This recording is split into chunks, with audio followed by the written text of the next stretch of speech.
So our final speaker is Brooklyn Evan Walker. She is a political scientist at Hutchinson Community College in Kansas. She has a focus on public opinion, political psychology, and religious identities, particularly surrounding Christian nationalism. Please welcome Brooklyn Evan Walker.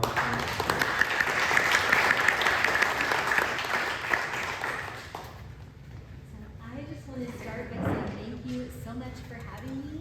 This is a really fantastic event that y'all have going on here. And I'm really appreciative for all that the organizers have done to make me feel welcome. So thank you for being here and looking forward to our discussion. So I was raised in a fairly conservative religious family growing up. My parents weren't really, my mic on? Is that better? Okay. So my parents weren't super hardcore, but the idea that the U.S. is a Christian place was just always sort of in the air around me. I homeschooled my kids, and when we were looking for social studies curricula, I would open up almost every textbook I came across, and there was the idea that America was a Christian country, which I knew from my U.S. history classes in college just wasn't quite right. So when I went back to graduate school to work on my PhD in 2019, I was really interested in these ideas about how religion, especially the idea that the U.S. is a Christian country, how that might affect people's identities and their attitudes on a whole lot of different issues. Now, Christian nationalism, I didn't really have the name for it until I heard the term Christian nationalism. And that really only began to enter even the academic vocabulary around 2015 to 2016. It's still a pretty new concept in academic terms. We have a lot of debates about what it means and what it's doing. And if academics are still having a hard time understanding it and wrapping our heads around it, that's especially true for sort of the general population. In fact, some recent surveys have asked folks, have you ever even heard of Christian nationalism? And over 50% said they had never heard of the term. Of those who had, most couldn't even say anything about what it was. They couldn't give you any additional information. So when I thought about what I wanted to come here and talk about today, I looked through other conference papers and stuff, and I thought maybe, given those recent surveys, what might be maybe most helpful is to just survey a little bit about what Christian nationalism is, or at least how academics are thinking about it. And so there's a handful of different questions I'm hoping to answer today. So the first is, what is Christian nationalism? How might we define it? How do Christian nationalists tell a story about the United States? Secondly, who supports Christian nationalism? What's the typical profile of a Christian nationalist? Why do they support Christian nationalism? And then finally, why does it matter? We've heard a little bit about this already, so hopefully I'm not too repetitive. I'm going to bring in some of my own research, and hopefully that makes some of these questions kind of unique from other speakers. So, first question on our agenda today. What is Christian nationalism? Sam Perry and Andrew Whitehead, a couple of sociologists who first coined the term, describe it as a cultural framework, a collection of myths, traditions, symbols, narratives, and value systems that idealize and advocate a fusion of Christianity with American civic life. When was that coined? When was it coined? So the first academic papers using the term come out in 2015. So it's pretty recent. This particular quote, I believe, is from 2020, from their book. Paul Jupe, Evann, and Andy Lewis, who also write pretty extensively on Christian nationalism, define it as a set of beliefs that the nation is of, by, and for Christians. So there's a couple of different things that are embedded in these definitions. So the first is that Christian nationalism might be a kind of worldview, a way of interpreting the world. The second is that we might think of Christian nationalism as an identity, as a way people think about themselves and who they're like and who they're different from. Another important thing to note is that at its core, Christian nationalism isn't really about Christianity or religion much at all. It's framed in religious terms, but Christian nationalism is different than Christianity as a religion because it's a political movement. It's aiming to change the way people relate to their country or the way that a country operates. So at its root, it's political. nationalists tell a particular story about the United States. So they'll often start with early colonization and say that the first European settlers were folks that were deep believers, fervent Christians who were seeking to simply practice their faith, to have religious liberty. And so the United States' whole story of colonization is in part about this idea of religious liberty and the pursuit of it. If we fast forward 150 years, we get to the Revolutionary period. We have a set of men that God has put in the United States who just happen to be deeply learned in political philosophy and political theory, and who also are men of very, very deep faith. They take these principles of liberty and democracy that they get from their Bible reading, and they import those into America's founding documents, into the Declaration of Independence and the Constitution. In fact, some Christian nationalist advocates will say the Constitution is basically a collection of Bible verses and interpretations of Bible verses that the founders put together when creating the country. Christian nationalists would continue that the expansion of the United States is God's design for spreading Christian values. We have this Christian country that's established along the Atlantic coast. As territories acquired and the country grows, it's an opportunity for those Christian values to spread from the Atlantic to the Pacific, God's manifest destiny for the country. And Christian nationalists would continue that the U.S.'s commitment to these God-inspired principles have contributed to the U.S.'s wealth and power. So here on the picture is a Bible verse, "Blessed is the nation whose God is the Lord." And Christian nationalists would say that the fact that the United States is a global leader and that it is the richest country on earth is evidence that the country is based on Christian principles and that God, as a result, has blessed the country throughout time. And then finally, they would say that this doesn't just have implications for the United States, but it has implications for the world. That as the United States has acted on these Christian principles, it has brought these Bible-centric virtues of liberty and democracy to the rest of the world. So, for example, when framing the Iraq War in the early 2000s, President George W. Bush talked about it as bringing American liberty to Iraqis, taking these Christian principles and spreading them around the world. So, big takeaways here when we think about what Christian nationalism is. That it's this idea that Christianity and the United States are fused together. That it's fused together in the kind of governmental institutions that we have and the kinds of policies that government produces. And that it's fused together in the sense that the truest Americans are going to be Christians. So there's that institution policy kind of approach to Christian nationalism, and also that identity approach about who really belongs in the country. So question number 2 on our agenda. Who supports Christian nationalism? So I'm going to talk about this in 2 ways. First, we're going to talk about elites. So when I think about elites, I think about large organizations, people that really shape and influence American politics and policy. So one of the elites that you might not know of is a guy by the name of David Barton. As early as 2005, David Barton was cited by Time magazine as one of the most powerful evangelicals you have never heard of, and I would say his influence is probably wrong. So David Barton created an organization called Wall Builders, and the term wall builders is taken out of the Hebrew Bible's the Hebrew Bible book of Nehemiah. Nehemiah tells the story of rebuilding the walls of Jerusalem to make Jerusalem a safe and secure country. So what Wall Builders tries to do is it tries to emphasize the idea that the foundations of the United States are rooted in Christianity. So what they'll do is they'll analyze the speeches and the writings of various political actors throughout history, especially around the time when the Constitution was written. And they'll pull quotes from those writers to try to say that the way that they wrote the Constitution was based in their Christian principles. Wall Builders spreads this idea that the United States is a Christian nation in a couple different ways. So first of all, they've developed educational materials that are targeted from kids as young as kindergarten kindergarten all the way up through college students.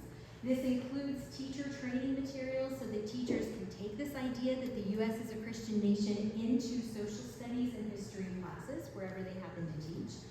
And they have a young adult seminar where they bring in young adults from 18 to 25 years old, train them for a week or two, and then send them back to take this message back to their colleges and their workplaces, wherever they happen to be. But Wall Builders also engages in political advocacy. They have a nationwide network of legislators and host conferences to connect those legislators and to help them build a national network of people working in state and national government that are aimed at trying to make the country think of itself as a Christian country. We've already heard a little bit about Family Research Council. This is the second group of elites that I think is pretty important. Tony Perkins is the head of the Family Research Council. They argue that Christian marriage and the family is the foundation of civilization, the seedbed of virtue, and the wellspring of society. They say that in order for us to have a just and stable country, we need to have a foundation of marriage and family. And when they say that, they're talking about a nuclear family with a man and a woman as the head of that family. It's a very particular idea of what family looks like. Family Research Council does a lot of work to spread this idea that this is what a good society is based on. They host a regular radio program called the Washington Watch that you can check out on their website if you're curious. They talk about what's going on in the world in terms of current affairs and how they're thinking about it in terms of how that affects families and Christians in particular.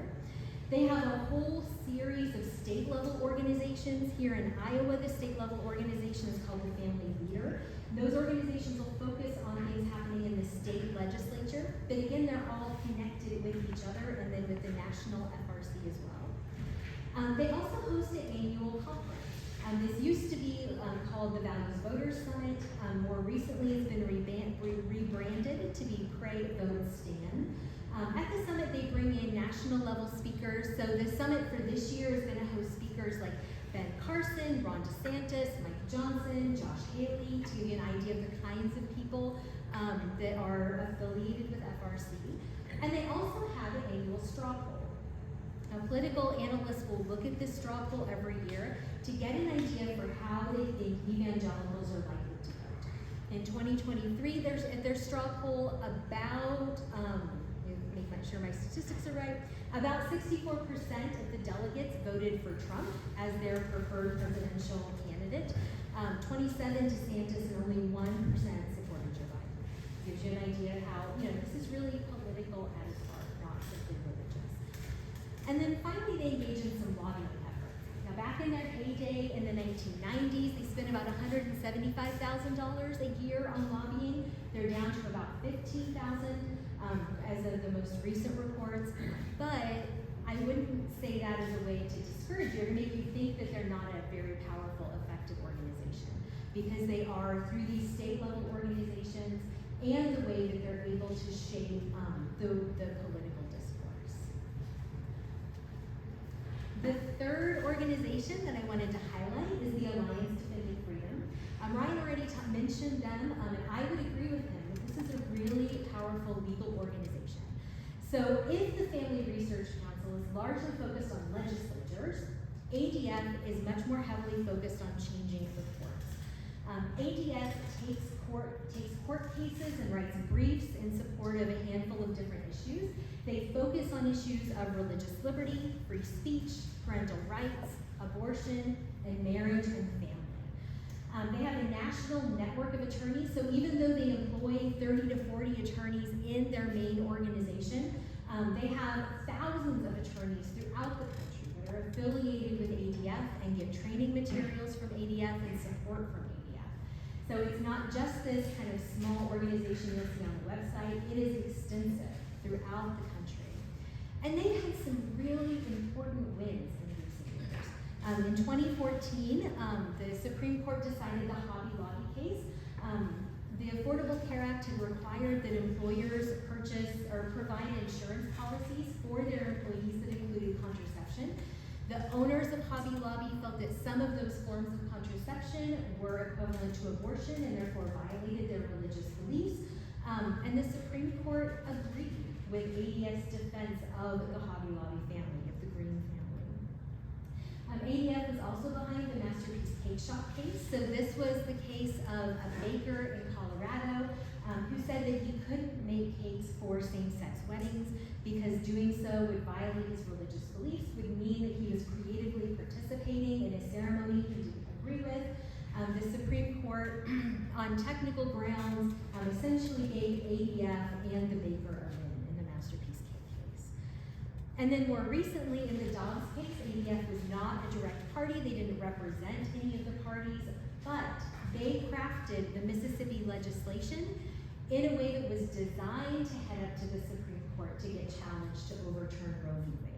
And this practice of ADF in writing legislation is then used in state legislatures around the country is very commonplace. So if you noticed, if you've been following any of the anti-trans legislation in particular that's popping up in state legislatures, some journalists have been noting that much of that legislation has been written by ADF, and the materials given to legislators to promote that legislation, including the witnesses that are then sent in during state level hearings, are often affiliated with the Alliance Defending Freedom.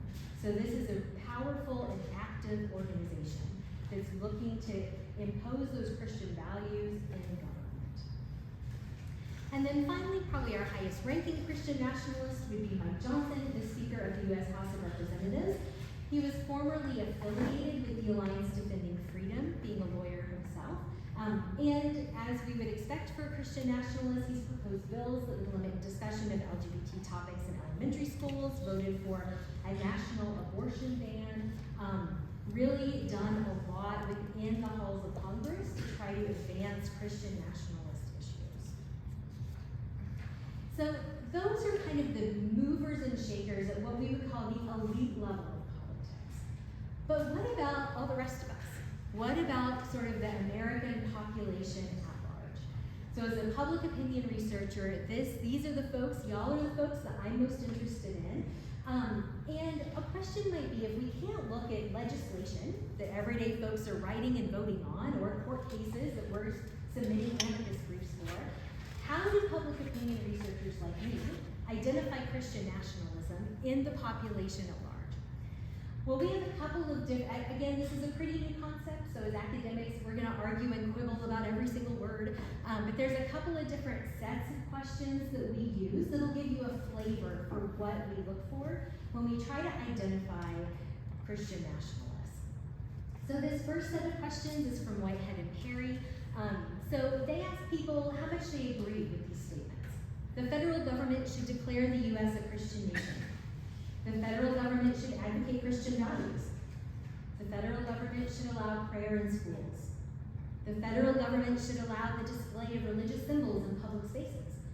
The success of the U.S. is part of God's plan, and the federal government shouldn't enforce a strict separation of church and state. So based on how people answer this, we would think that they are more or less Christian nationalist. PRRI, which is probably the biggest religion-focused public opinion polling company in the country, thinks about Christian nationalism a little bit differently. They ask about agreement for things like the U.S. should declare America a Christian nation. Laws should be based on Christian values. If the U.S. moves away from Christian foundations, we won't have a country anymore. Being a Christian is an important part of being American, and God has called Christians to exercise dominion over all areas of American society. So again, we take people's answers to these questions and combine them and figure out kind of where they fall on a spectrum of being very strongly Christian nationalist or really opposed to those ideas. And so if we take these and sort of put them together, we come up with a scale of Christian nationalists. This is based on PRRI data. And they sort of divide the population into 4 levels of Christian nationalism support. You have adherents, these are your Christian nationalists, diehards, sympathizers, folks that think that Christian nationalism is probably good, but aren't super strong, don't have super strong opinions. Skeptics, they don't really like it. to rejectors, people who are very opposed to Christian nationalism.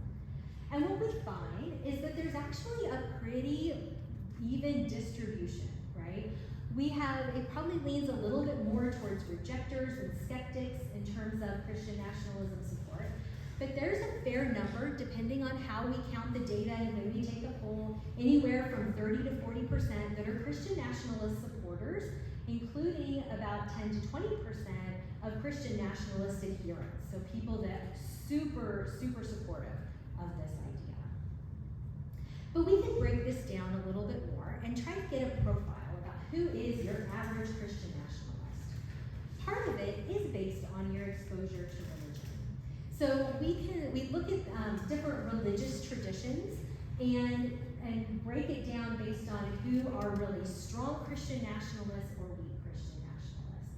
So if we look here at the top of the list, probably not unsurprisingly, we have white evangelical Protestants, who about 66% of whom are Christian nationalist supporters in some way, shape, or form. Right underneath them is Hispanic Protestants, pretty strong Christian nationalists. Latter-day Saints and Black Protestants are some of our stronger Christian nationalist supporters. Not unsurprisingly, if you look at the bottom, we've got folks that are unaffiliated, right, what we call our nuns, Jewish, other non-Christian religions, and if we think of Christian traditions, Hispanic Catholics show the least level of Christian nationalism support. Okay, so the kind of religious community that you happen to be involved in, the kind of religious ideas you're exposed to, are going to shape the way that you might connect your religious beliefs to the idea of America as a Christian country. But religious practice or religious behaviors can also shape Christian nationalism support. So again, probably unsurprisingly, people who read the Bible really frequently are more likely to be Christian nationalists. People who read the Bible once a week, about 50% of them are Christian nationalists, right? It's interesting to note that even our high Bible readers, a significant number of them would not be Christian nationalists, right? Also, attending religious services can be correlated with Christian nationalism. Folks that go to religious services at least once a week, about 50% are Christian nationalist supporters.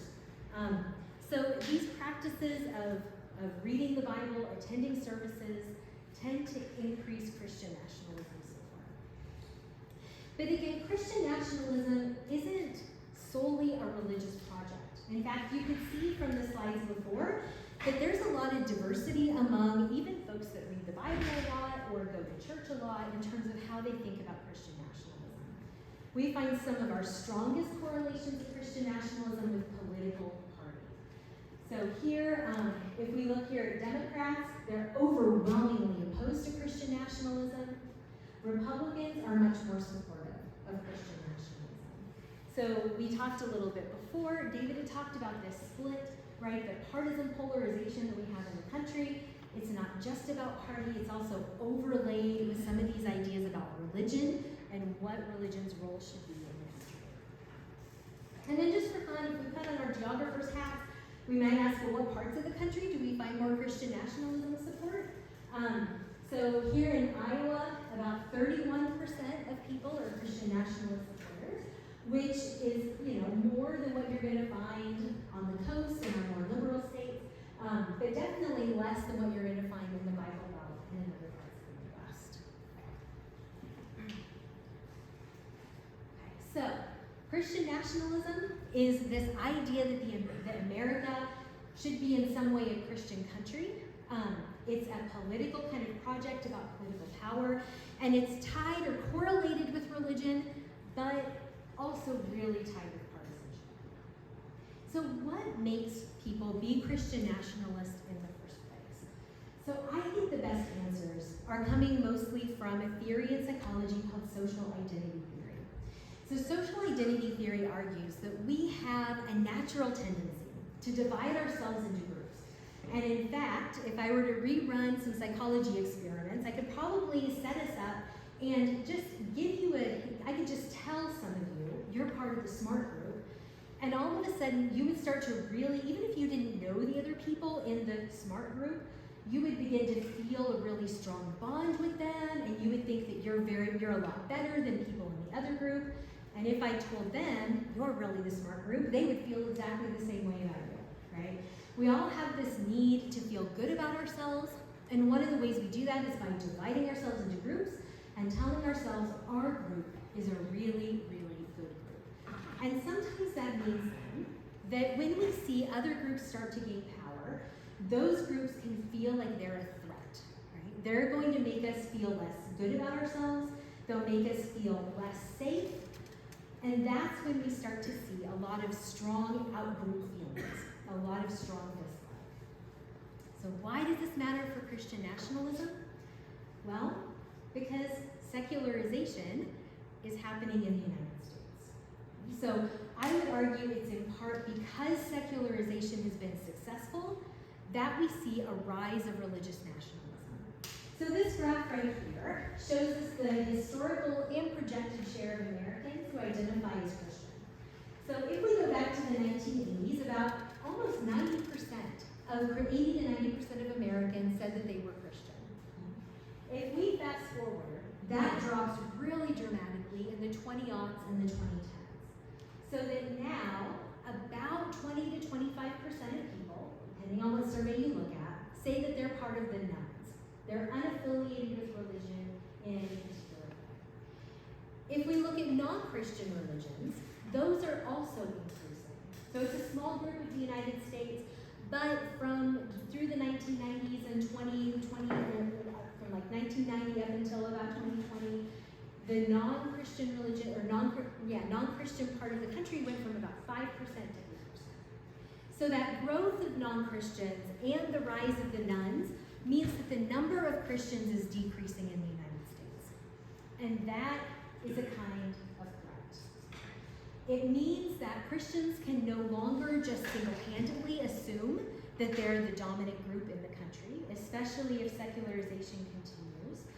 It means that the battle for defining policy and for even winning elections becomes much harder because you can't just assume a common cultural Christian heritage or a common Christian identity. So I had the chance to do an experiment about this a couple years ago, and I showed people graphs. Now the graphs were identical, but what I did is I changed the labels. So one group got a graph that showed that in 2040, most people would have lived in multiple states during their lives compared to people who had just lived in one. Not a huge deal, right? The other graph showed that by 2040, the number of non-Christians would outnumber the number of Christians in the United States. And I asked people, how do you feel about that? And they just kind of had a collective shrug about how many states people have lived in, which is sort of what we would expect. But they freaked out about the decline of Christians in the United States. So white Christians who saw that graph said that they felt scared, they felt worried, but they really felt disgusted. And it was those feelings, especially disgust, that then generated more Christian nationalism support. So the idea here is that when Christians, especially white Christians, become aware that their numbers are changing, they're becoming a minority, it really brings up lots of big feelings, and as a result of those big feelings and that fear and that disgust, they embrace Christian nationalism and feel really persecuted. They feel that sense of threat. So I would argue that Christian nationalism and why we're seeing it right now is because of these changing religious demographics. But why does it matter? Right? Why should we care? We've heard from some of the other speakers a little bit about why Christian nationalism is concerning. From a public opinion perspective, I'm going to highlight a few different ways that Christian nationalism affects concerning trends, concerning attitudes. So the first has to do with systemic racism. So we know that Christian nationalism, when it's held by white people, is strongly related to anti-black racism. So this data, I think this is from Pew, looks at different kinds of Christian nationalism adherents and asks questions, for example, like generations of slavery have created conditions that make it difficult for Black Americans to work their way out of the lower class. Christian nationalists, especially white ones, don't think that's true. they would say that the economic conditions of Black Americans are because of their own innate characteristics. That's a kind of racism. They asked people, for example, is discrimination against whites a really big problem? And Christian nationalists said absolutely, about 85% of them. They asked things like, is white supremacy still a problem? 66% of white Christian nationalists said, no, white supremacy's done, no big deal. And I've had a chance to explore a little bit of this in another survey experiment that I fielded. So what I did here is I just asked people, I put people in 2 different groups, and I asked them just a couple of those Christian nationalism questions. So one group of people saw the question and a picture of a white person. The other group saw the question and a picture of a Black person. So the statements I'm asking them about are the same. These pictures look pretty darn similar, right? The only thing that's really different is the race of the person in the picture. And what I found is that for white respondents that didn't have a lot of racist attitudes, it didn't matter, right? It didn't matter if they saw white or Black people, their Christian nationalism support was about the same. But for people that held racist attitudes about the belonging of Blacks in the country, when they saw pictures of Black people, they responded with more Christian nationalism. So that racism and seeing a Black presence resulted in saying, this country is a Christian country. So for white respondents, there's a link here between racism and Christian nationalism, and it means that there is not a pursuit of equality, of racial equality among white Christian nationalists. A second reason why Christian nationalism matters has to do with xenophobia. So xenophobia is just a fear of outsiders. We often use it to refer to immigrants. And the United States is an immigrant country. Of all the countries around the world, we have a really high rate of immigration historically. Very few of us could probably trace our ancestry to only indigenous roots, right? And we have a lot of immigrants in terms of the percentage of our population compared to other countries around the world. But Christian nationalism is really pretty hostile to immigrants. So this picture right here, I thought illustrated this pretty well. At the top it says, for God and country. And underneath it says, it's our holy duty to guard against the foreign hordes. It's kind of a good summary of what the survey research is telling us. So Christian nationalists, or those that strongly support Christian nationalism, indicate that they're really afraid that newcomers are destroying the American way of life. In fact, if you look at people who say that God intended the U.S. to be a Christian country, 55% of them believe in this theory of the Great Replacement, that immigrants are here to destroy the country and take it away from the people who come over there. So that means Christian nationalists are opposed to a lot of immigration. They're opposed to a lot of measures that would expand immigration, and they want to see immigration limited. Christian nationalism, again, unsurprisingly, is also related to religious exclusion. So I've already mentioned before, we are becoming a more religiously diverse country, right? The number of Christians is decreasing. The number of nuns and non-Christian faiths is increasing. And that is something that's very threatening to Christian nationalists. So here, this data from PRRI, they asked people, would you prefer the country to be primarily made up of people who follow the Christian faith? And strong Christian nationalists, overwhelmingly, about 80% of them said, yes, I would. I want this to be a country mostly of Christians. So that means that there's less space among Christian nationalists, less tolerance for people of other belief systems. It also has implications for gender equality and for rights for the LGBT community. So a few years ago, a historian named Kristen Coste-May wrote a book called Jesus and John Wayne. So she argues that Christian nationalism has this idea of masculinity, right? That there are two genders, male and female, and what men and women are supposed to be like is very different and clearly defined. And she focuses quite a bit on men It says a Christian nationalist vision of masculinity as being like John Wayne, like super independent, gunslinger, willing to fight, not a lot of emotion, right? Kind of this idea of like a strong, rugged person that's going to provide for the family. Well, what does this actually mean though, when we have changing gender norms and have, especially since the 1970s, Christian nationalists have been really worried about women's empowerment, women's independence, women entering the workforce, and we find in survey after survey that Christian nationalism is one of the best predictors of opposition to abortion, opposition to women being in the workforce, affirmative action policies that would benefit women. In fact, just this last week, the state of Kansas was voting on a tax cut, and one of the which is usually very popular in Kansas, right? We're a majority Republican state, and a provision of that tax cut referenced daycare and provided some additional resources for daycare. And my state senator voted against that tax cut, and the reason he gave was that by providing support for daycare, that tax bill was destroying the traditional family by taking women out of the home. So, right, this idea that men and women are very different, have different jobs, different places in society, that's something that Christian nationalists buy into. And it has implications for women in particular. But it also matters a lot for the LGBT community.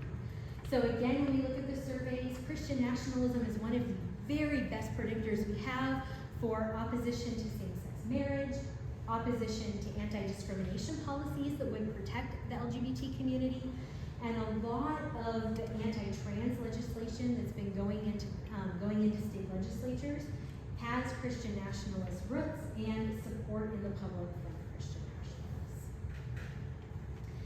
And then finally, it also matters because Christian nationalism is related to anti-democratic norms. So some other researchers have found that Christian nationalists are kind of okay with voter suppression at large. They want to limit access to the ballot in different ways, especially for people that they don't like very well. But most concerningly, Christian nationalism is related to support for political violence. So PRI had asked people, because things have gotten so far off track, true American patriots may have to resort to violence to save our country. 40% of strong Christian nationalists agree with that statement, that political violence is necessary. And some of my own research has found the same thing, that if we think about, for example, those masculine Christian nationalist men, that's actually a bit of a mismatch. That a lot of Christian nationalist men actually feel very feminine about themselves, and that in order to compensate for that femininity, they have off-the-charts support for violence to protect their group and to defend what they think they need, to defend their version of the country. So, summing up here, what is Christian nationalism? Well, it's a political movement that seeks the fusion of Christianity and the nation. It's supported by elites like FRC that's aiming to change legislation, and elite groups like the ADF that's changing the courts and how those laws are interpreted. And there's pretty broad support in the American public for Christian nationalism, right? It's not something that is some really radical ideology, right? It's kind of in the mainstream. We've got lots of Christian nationalist supporters. And this Christian nationalism support is, I think, a response to threat. That's what is making it so relevant right now today. And it's concerning because it really undermines a lot of advances in equality. Racial equality, gender equality, equality along the lines of sexual orientation and gender identity, and because it undermines democracy. Because if you don't think you can win in a fair election, you turn to violence, and that means not everyone is getting a fair vote. So, what do we do? Number one, religious communities can speak out. And there are some religious communities that are doing that. For example, we've got folks like Amanda Tyler at the Baptist Joint Committee who started an initiative called Christians Against Christian Nationalism. And it's important because it points out that not all Christians agree with this vision of the country.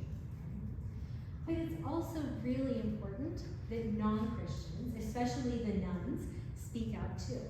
About 44% of folks who identify as unaffiliated or as nuns have never heard of Christian nationalism at all. That's a lot of folks out there that don't know about this idea. And survey research shows that the nuns underestimate their power. That if you ask people, how many nuns do you think are out there? Nuns tend to think that they don't have nearly as much power as evangelicals do. They think that their demographic power is much less than what it really is. So, there's an opportunity here for folks that care about things like Christian nationalism to, number one, speak up and tell other folks about it. And then number two, know their own power. Know that there are enough folks out there opposed to Christian nationalism to make a difference. So that's what I have for you. Do you have any questions for me?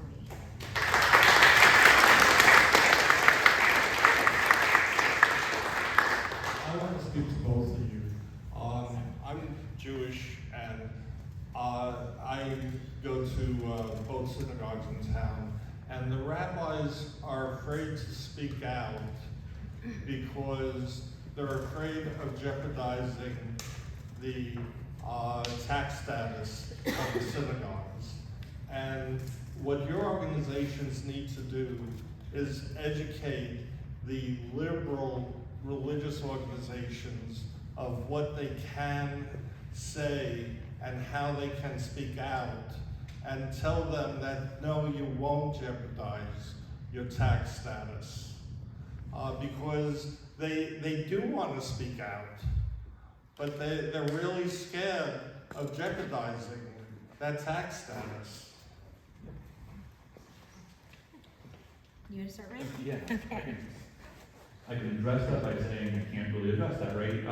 So I would say that I agree with you that there is a line to walk there, and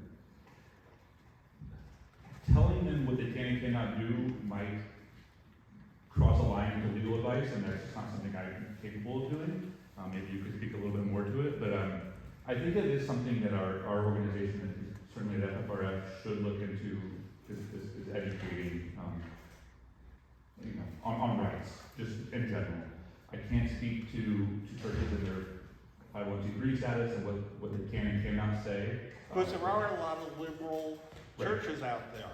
Right. And they do want to respond to these conservative churches. Yeah.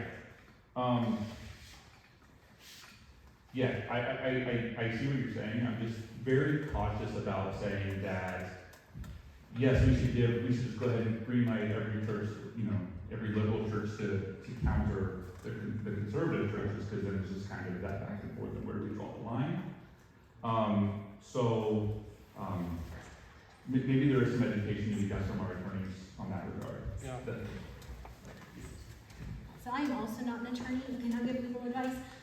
I would say I've seen in churches that have wrestled with this, thinking there's a difference between advocating on issues versus endorsing candidates. That would be a question to look into.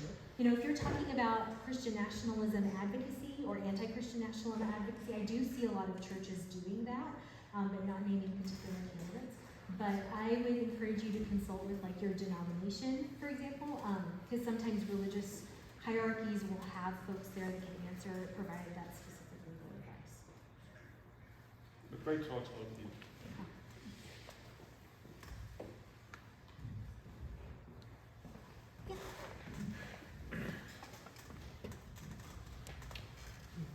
Thank you for the talk. It was very informative.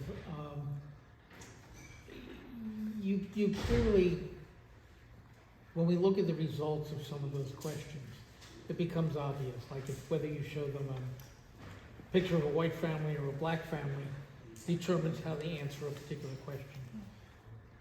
Do you ever go back to those same groups and say, hey, look, do you realize how affected you are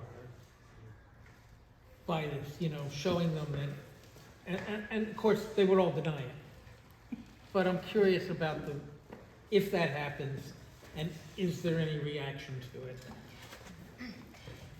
So at least the surveys that I've been part of have contracted with survey organizations, with companies and they maintain their own proprietary list of respondents, and we have no personal contact with them, so we couldn't necessarily go back and tell them. But I think it's Not just your research, but in general, is there any, I guess, calling people out on it?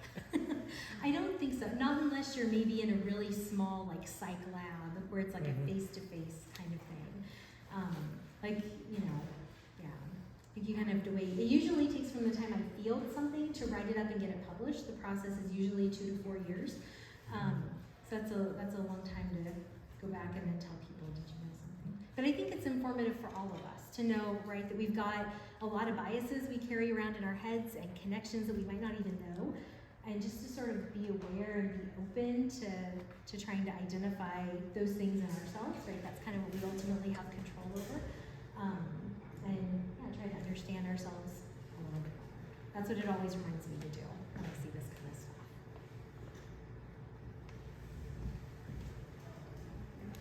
Thank you. I just think this last presentation highlights how important events like this are. Because if 44%, and 30% of the electorate doesn't know about this, even if they themselves find themselves sympathetic to some of the things in Christian nationalism, they should still know about this so that when we go out and engage with communities, we know what we're talking about. We're not just making this stuff up. This isn't something that a niche organization like ours or FFRF is trying to conjure up out of nothing. These are very real, demonstrable facts that have impacted the lives of Americans. And I mean, the correlation with racism alone should be enough to motivate all of us, I think, to educate our peers, educate our family, and vote. We should always be voting.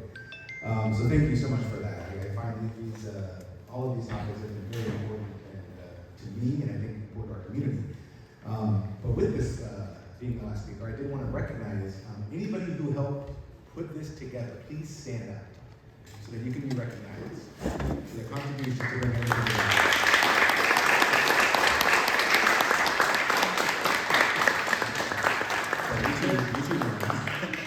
There were others, I think, some left. Yeah, some couldn't make it, and then some did have to go. So thank you to the Central Iowa Humanists, Iowa Atheists and Freethinkers, the Stein Barn for hosting us, and thank you so much to all of our speakers that were here this afternoon. Brooklyn, Ryan, David, and Dr. Favors, who have left. Thank you all for your contributions. I know people have left here much more educated and informed than when they first walked in. So thank you very much for that.